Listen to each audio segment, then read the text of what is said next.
Dear friends, welcome back to my channel, Alpha Physio Pelvic Care, all things pelvic health and beyond. And today I'm again in the role of a pregnant person, and today I will be talking about something that I see quite common in pregnancy. First of all, if you are pregnant, make sure you watch this video till the end, or if you know someone pregnant, make sure you share with them. Don't forget to press the like and subscribe. Right, I will remove this ball here, as I'm going to use it a little bit later. And today I would like to talk about a thing that's still causing debate, at least amongst my clients and in the internet. Whether we should put a pregnant person on their back when exercising. And when I say on their back, I mean flat on their back. Often I see posts that will say, okay, you can do bench presses laying down, it's absolutely fine. I see people doing pelvic bridges, doing this up and down, or they lay down and they do any kind of exercises by pulling, pushing. I do even see people doing things with 2 legs up or 1 leg, but the most common thing is the thing that brings all these bits together is that pregnant woman is laying down flat. So here I would like to express my opinion, which is based on some research that I have been reading, some experience that I have been having with the pregnant women. And again, I'm not here presenting the official consensus of the research, because as you will see in a bit, and I will talk about it, there is not a lot of very good quality research. However, let me check my mic. However, there is some research that will make me go like, So let's first of all talk a little bit about the size, okay? And why we even bother to discuss putting pregnant women flat on their backs. First of all, let's split things between first, second, and third trimester. So first trimester, usually the baby, the fetus doesn't grow a lot, neither does uterus. If you are of a slim build, if you are first time pregnant, people might not even realize that you're pregnant for the first 3 months at least. Could be beyond, but for the first 3 months, no. In my personal practice, I had women coming to my regular classes up to 13 weeks in a low risk pregnancy. Everything was fine, green light by the doctor. They were coming and doing exercises. I knew they're pregnant, they knew they're pregnant. Quite often other people didn't know they're pregnant, so we had a private talk before, and I said, if you're tired, you can do this. Or generally, because I know some other people will want to use the easier version of exercise, I would sometimes mention easier version of some exercise, which would not include going into reclined position. So people would everybody would stay flat, maybe do something with 1 leg instead of 2 legs, and so on. So a very generalized thing.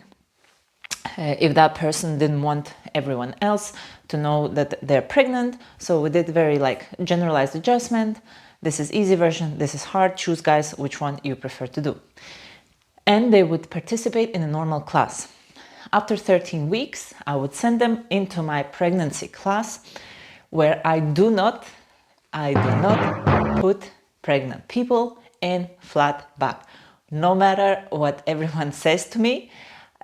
This is something I have decided for myself as a healthcare professional based on several factors. And again, remember guys, sharing my experience, professional experience, nevertheless, it's only mine and it's not officially presented research. First of all, women in second plus trimester, especially as they grow bigger, especially as the baby grows, quite often they are anemic. Pregnancy anemia, and pregnancy anemia will sometimes cause them to be more dizzy. So when I put someone flat who is anemic, pregnant or not, they might get dizzier. So I'm giving them a risk of becoming dizzy, of not feeling well, of not being able to participate in the class, taking a break to kind of get back to the normal. It might even drop their blood pressure, especially if they're already prone with the lower blood pressure. Because my class involves different forms of movement, it can be laying down, it can be sitting, it can be on the sides, she might be all right laying down flat whilst doing some exercises, but after, if somebody with a low blood pressure comes up into sitting or other position, they might get dizzy because that adjustment of the blood pressure doesn't happen too fast, even more so in pregnancy. This is one thing. Another thing, let's talk the basic anatomy, really basic one. If you went to the doctor with your pregnancy, if you've ever been pregnant, I'm 99.9% sure at least once you've been mentioned to sleep on your left side. Try to sleep on your left side, try to sleep on your side, try to avoid to sleep on your back. And whilst I have been finding myself on my back through my pregnancies, it's not a life-threatening situation. We always are encouraged to sleep on our sides, at least try to fall asleep on our sides. Why is that? Uterus, particularly uterus, and placenta, and therefore baby, is supplied through the branches that come off through the main blood vessels that runs through our body, in particularly inside of our back, so not outside, inside, under our organs and so on, which is aorta and vena cava. Vena cava, vein. The main big vein and the aorta, they sit next to each other. Some branches stem off and they go into uterus to supply the uterus with the fresh blood and to take the used blood respectively into the vein. As the baby grows and as we're going to lay down on the back, the weight of the baby compresses both blood vessels, therefore potentially reducing the blood flow into the uterus and to the mother, and also not only to the mother's body and to the mother's brain. And especially that she's laying flat, you kind of remove this pumping action of the vein. Therefore, a woman again might get dizzy and potentially, for the shorter period of time, compromise the blood flow. This is very important to mention because quite often people who prefer, or not prefer, but they are okay with putting pregnant clients on their back, they say, okay, for the short time is all right, 10, 15 minutes, 20 minutes, what exactly is the short time? Research is not really clear, so we always kind of are basing our judgment on how the person feels. I have had ladies who could lay down for quite a while, and I have had the ones that are going down flat on their back, they immediately feel dizzy. Now, if we move to the third trimester and move a little bit aside the blood flow issue, it's also the size of the baby. The size of the baby by now is significant, third trimester. And let's admit it, it pushes everything out of its place. It pushes the diaphragm out of its normal position. It pushes the liver, it pushes the stomach.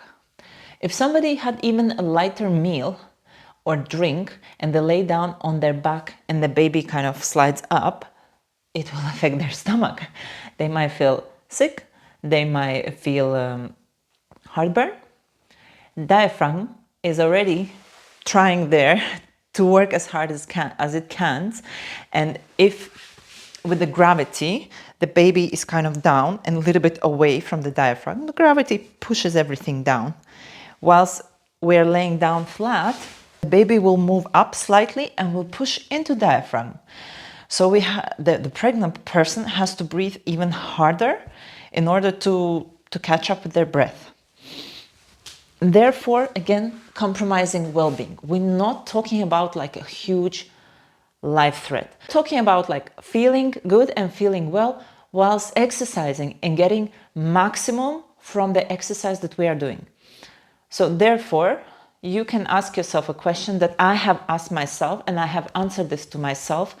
Why would I start compromising somebody, even potentially with a position, with the only position that might not make them feel well? And I decided that I shouldn't do that. I believe I have 10 plus, I have 11 years of experience teaching clinical Pilates, and I can give you 105 exercises for any part of your body without laying you down flat. So I also use that. Plus, there are positions you can put a pregnant person that will slightly elevate them, remove that pressure of the baby, and therefore make them feel better. And today I would like to show you two of them. You can use special wedges. There are special wedges where a woman can lay down. They take some space as well if you have a studio, but they're a great thing to use. I personally use small ball. Small ball is great, gives you enough elevation, and you can use it in a burst of 5-minute exercise, change position, go back to it. So let me just give you just simple example. Imagine me with a big belly now, 8 months pregnant. I want to do some stretch. I want to do a bit of leg movement. All right. So instead of just going flat and trying to do things with my legs and trying to catch up my breath, all right, I'm taking this ball, I'm placing here between my shoulder blades. Wow, already feels better. I'm removing that tension here, pressure from my back. I can find neutral through my spine. My neck, yes, it has more tension. I do have tendency to ask, not tendency, I do ask my clients to support their head. And it can be one leg and one arm exercise. And they support with another one. For example, it can be to the side, it can be stretching out, and your abs are working great here, by the way. Great engagement of deep abdominal muscles. If you do it properly with the breathing, even if you have big belly, it's a great abdominal engagement and potential prevention, reduction of diastasis recti, or if you will have diastasis recti, you will already know how to engage those deep abs and you will catch up quicker when you go into your rehab. Or if you have, for example, two hands, you can do nice mobility exercise here and opposite. You can do your bridges, all right, without going very low. I'm not pressing here my head. And as I return with my bottom lower than my heart. So I still have a little break here in between from this position. I'm not a very big fan of bridges in pregnancy. And what I usually do is I utilize hands. And if I want to engage the glutes, up here. If this is not possible, you can give any other exercise in any other position here. The reason why I don't give preference to the bridges in the pregnancy, because it moves the baby upright, it can potentially push stomach, it potentially can push diaphragm. It will be just more difficult. Again, we're not talking about any health life-threatening situations, just being a bit more difficult for the pregnant person. Have seen, again, online, things where both legs are up and somebody has a big belly and they're doing with two legs and stretching. I am not a fan of overstraining abdominals during pregnancy, and I will not do double leg exercises in pregnancy, full stop. This is something I don't do in my classes. This is something I don't see the reason to do that.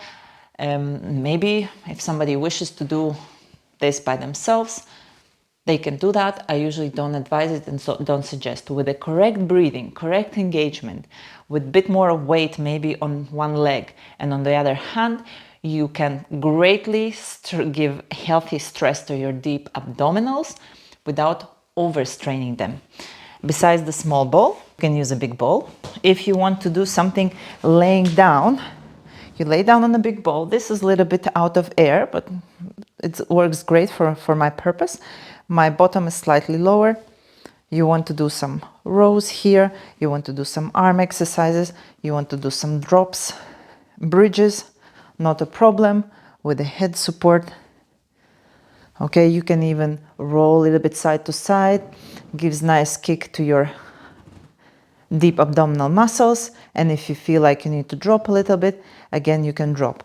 So the ball is also a great alternative, how you can place yourself or your client if you are working with pregnant clients without putting them flat. I think I have expressed myself enough in this video about my strong opinion, how I feel on putting someone flat. I definitely don't want to create an argument amongst healthcare professionals or any fitness professionals, how they train. I like to be on the safe side when it comes to my clients. And I'd rather think if there is no extra added benefit of putting someone on their back when in pregnancy, I really couldn't find any added extra benefit on putting somebody flat on the back, I will simply not do it. I will wait until they give birth, and after that, any position as you please. I hope you enjoyed this video, guys. Let me know, did you exercise on your back? Did you feel well during the pregnancy? Or was there something you changed? Let me know in the comments, and we'll see you back very, very soon. Take care.